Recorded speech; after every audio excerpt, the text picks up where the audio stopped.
እንዴት ነው አዲስ ነገር ተገኘ? ስታስልኩብኝ እኮ ልቤ እስከሚፈርስ ድረስ ነው እየሮጥኩ የመጣሁት። ምን አዲስ ነገር አለ? አሁን አሻተን የበሬውን መዳረሻ አግኝተነዋል። እናት ደሞቶ ራሱ በሬውን አውቋለሁ። በል እንኳን ደስ አለ ወንድም አለም። እንግዲህ ነጣ ወጣሃል። ኧረ እግዚአብሔር ይስጣችሁ እድሜ ለእናንተ። አያችሁ ግን የምትሰራውን ስራ አያችሁልኝ። የገዛኝ ራሱን በሬ ሽጦ በኔ ሲያላክክና መውጫ መግቢያ ሲያሳጣኝ ሲሰንበት አያችሁ። አቀበልማ ገዳዬ ፍሬ መልቀም እንጂ አታድንም ጦጣ በል። ፍሬ መልቀም እንጂ አታድንም ጦጣ። ድገመው። ፍሬ መልቀም እንጂ አታድንም ጦጣ። እዩልኝ ካለሁበት ድረስ ሟች በእግሩ ሲመጣ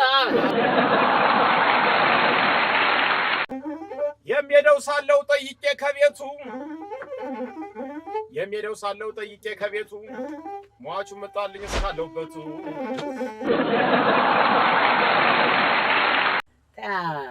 እንዴት ያለ ነጋዴ ይሸጣል?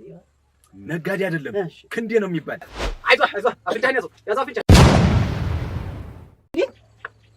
ሌባና ፖሊስ አንድ ቤት ዝም ይራሳል። በሬን ማን እንደነዱ ያላወቅሁ መስሎሃል? ቆይ አንተ አይ ሞገስ ያገኘው ጊዜ ግን አንተ ነው ያርገኝ። አንተ ሌባ ሆዳ ማጋሰስ ሞገስ እጅጉ ማለት ነው እንጂ ነው የሰው ስም ማጥፋት ወጀል። እጅጉ እንዴት ያለ ገበሬ ታማኝ ሰው ስርቆት ነው በእናቱ አጥንት የማለ ሰው እንዴ በለና ነው ንሳ ያዘው በልማ ያዘው። ምን ይላል? አንተ እስኪ ተቀበለኝ። ይኸውልህ ጋጋን ካለፍነው በኋላ እቀበላለሁ። ነገርኩህ። ሰማህ? ነክቼ አላደርግልህም። ራስ ያዘውና ተከተለኝ ነው የምልህ። ምን ክንዴን አሁን ታንተ ጋር ያየሁት መስሎ ኋላ ወይተህ በስመ አብ ወወልድ ወመንፈስ ቅዱስ በል አየያ አይተው ሊሆን ይችላል። እንግዲህ በል ደህና ዋል።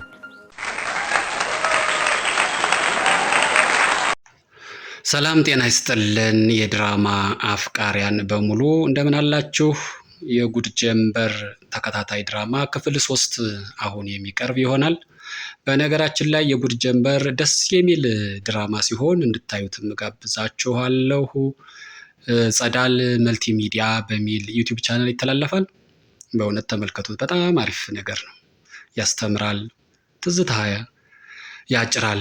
ደስ የሚል ነገር ስለሆነ ብትከታተሉት ጥሩ ነው ብዬ አስባለሁ። የዛሬ ክፍል 3ን ከመጀመሪያ በፊት ዩቲዩቡን አዳዲሶች ሰብስክራይብ አድርጉ።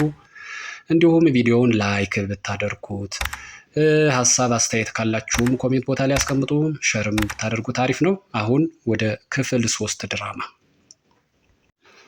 እንግዲህ ባለፈው ክፍል የነ ክንዴ በሬ ጠፍቶ የሰረቀው እጅጉ ነው ተብሎ እጅጉ እየተፈለገ ነበረ። ክንዴና ሞገስ እስከ ቤት ድረስ ሂደው አውጥተን እናናዘዋለን ብለው እህቱ ታይሽን ገፍትረው ገባለሁ ሲሉ የክንዴ አባት ደርሶ ነበረ።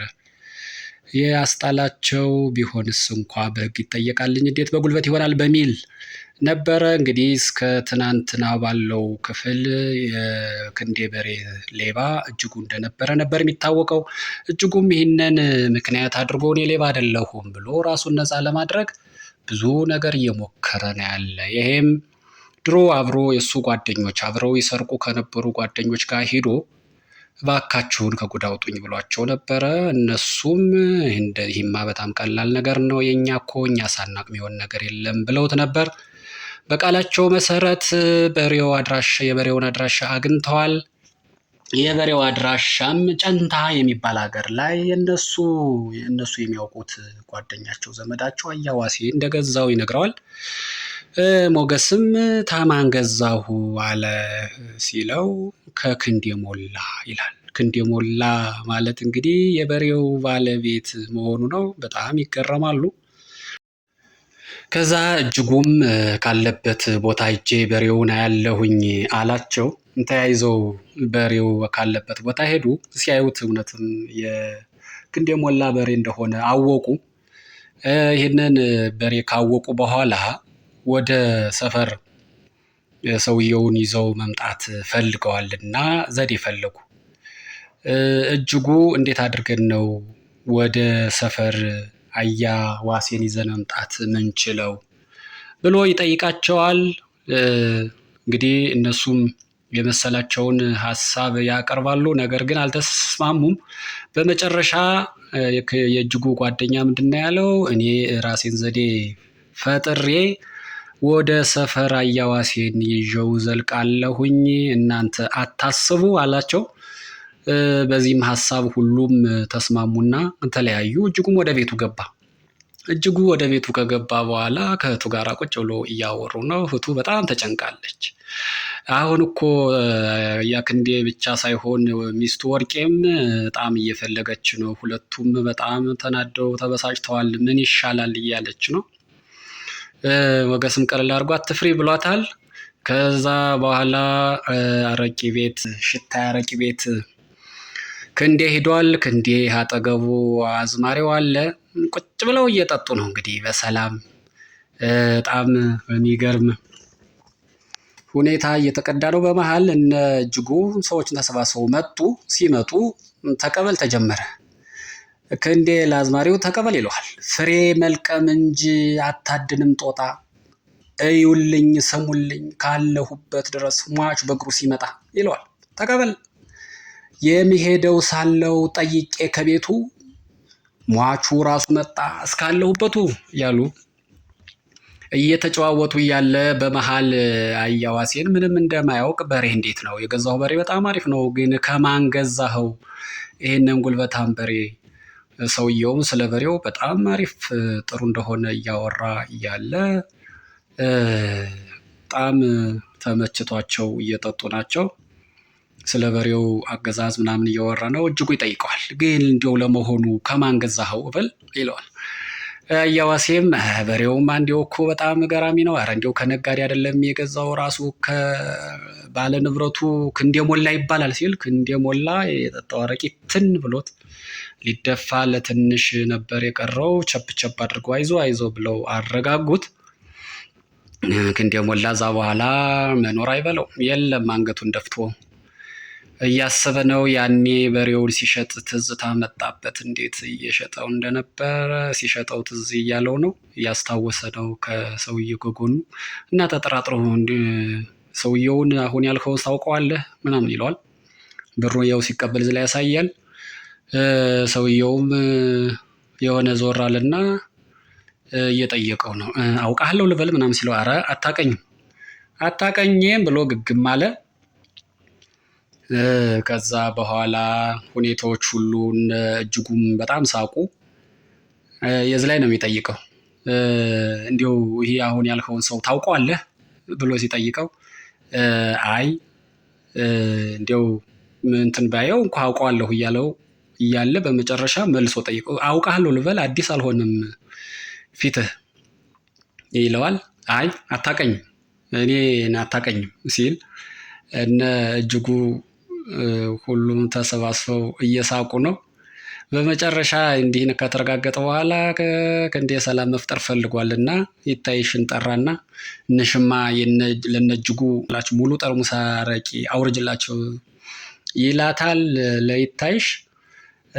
ይታይሽም በጣም ገርሟት ከመቼ ወዲህ ነው ለነጅጉ አንተ አረቂ ጋባዥ ይኸው እንደምታዩት ትላለች። እሱም ያስረዳታል። አይ ወንድሜ እኮ ነው እሱ እጅጉ ብሎ ሰላም መፍጠር ፈልጓል። አረቂ ተቀዳላቸው የታዘዘላቸው። በመሃል ሆዳሙ ሞገስ ከቻለ። ሞገስ ሲያይ በጣም ገረመው። እጅጉና ክንዴ አንድ ላይ ተቀምጠው አረቂ ስጦ ከመቼ ወዲህ ነው ሌባና ፖሊስ በአንድ ማዕድ የሚበላው ብሎ እየተገረመ እያለ ክንዴ አይ ሌባ አንተ ነህ፣ ሌባዬን አውቄዋለሁ፣ ቆይ አሳይሃለሁ ብሎት ፎክሮ ትቶት ወጣ። ትቶት ከወጣ በኋላ ቀጥታ ወደ ቤቱ ነው የሄደው። እዛ ሞገስ በጣም ገርሞት ምንድነው የተፈጠረው ይላታል ይታይሽን።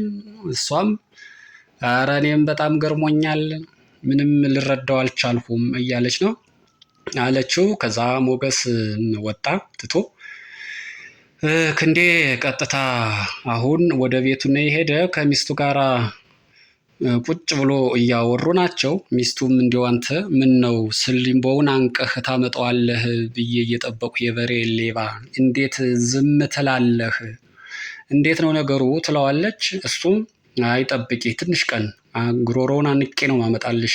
አሁን አውቄዋለሁ የበሬ ሌባ ይላታል። የበሬው ሌባም ከእጅጉ ወደ ሞገስ መሆኑ ሲዞር እሷም ጋር አይ አላማረኝም ትለዋለች። መቼ ወዲህ ነው ሞገስ ደግሞ ሌባ የሆነው እጅጉ ማለት ነው ስትለው አይ እጅጉ ወንድሜን መስሎኝ አልሁኝ እንጂ እጅጉ የኔን በሬ እንደማይነዳ አውቃለሁ ይላታል። እሷ ግን አይ ይሄ አረቂ እንጂ አንተ በጤና አይደለም ብለው ትታው ትነሳለች። እንግዲህ ክንዴም የልብ ትርታ እየለካ ይመስላል ሙቀቱን እንዴት ነው ነገሩ ብሎ ይሄ ነገር አሁን ያልሁት የያዙት ነገር ያዋጣኛል ብሎ ነው አሁንም እየሸሸ ነው ክንዴ። እንግዲህ ክንዴ በሬውን የሸጠው ራሱ ሆኖ እያለ አንዴ እጅጉን አንዴ ሞገስን እያለ ነው። አሁን ተራው ሞገስ ነው። አሁን እጅጉና ክንዴ አብረው በጋራ እየሄዱ እያለ እጅጉ ክንዴ ማዳበሪያ ተሸክሟል። እጅጉ ፊት ለፊት ነው። መሀል መንገድ ላይ የክንዴ አባትን ሲያየው እጅጉ ክንዴ ደነገጠ። ከዛ እባክህን እጅጉ ይህንን ተሸከበውና አባቴን ካለፍ በኋላ እቀበልሃለሁ ሲለው አይደረግም ና ተከተለኝ አለበለዛ ለወርቄ ነው ጉድህንም ነግራት ብሎ ሲል እዛሽ ብሎ የተከተለ መስሎት እየሄደ እያለ ለካ ክንዴ በሌላ አቅጣጫ እያቋረጠ ነው። ቀጥሎ እንደምን እንዴት ነህ ክንዴ አባት ብሎ ሰላም ከተባባሉ በኋላ የክንዴ አባትም ገርሞት አሁን አብሮ አላየውም ነበር እንዴ ክንዴን ሲለው አዎ አሁንስ የት አለ ብሎ ዞር ሲል እጅጉም ይደነግጣል። ሁለቶችም በጣም ግራ ገብቷቸው አብሮ የነበረ ሰው በዚህ ፍጥነት ምን ዋጠው ብለው ይመስላል። አባትየውም እጅጉም ገርሟቸዋል። እንደዛ እያለ ዘወር ሲል ከማዶ ሆኖ ክንዴ እንዲመጣ ና እያለው ነው በእጁ ምልክት እጅጉ ድንጋጤው በጣም እስካሁን አልለቀቀውም፣ ገርሞታል። ታዲያ ስትመጣ ዝም ብለህ ና አትናገር እያለው ነው በእጁ ምልክት እየሰጠው ያለው። እጅጉም እንደምንም በቃ ሰላም ሁን እንግዲህ እኔም ያለ መስሎ የነበር አይነት ነገር አለውና እንደተባለው ምንም ሳይለው ወደ ክንዴ ሄደ። እጅጉ ወደ ክንዴ እየሄደ ነው የሚያሳየን። ክፍል 3 ድራማውም ከዚህ ላይ ነው የሚያበቃው። በቀጣይ ምን ይፈጠር ይሆን የሚለውን አብረን የምናይ ይሆናል። ሰላም።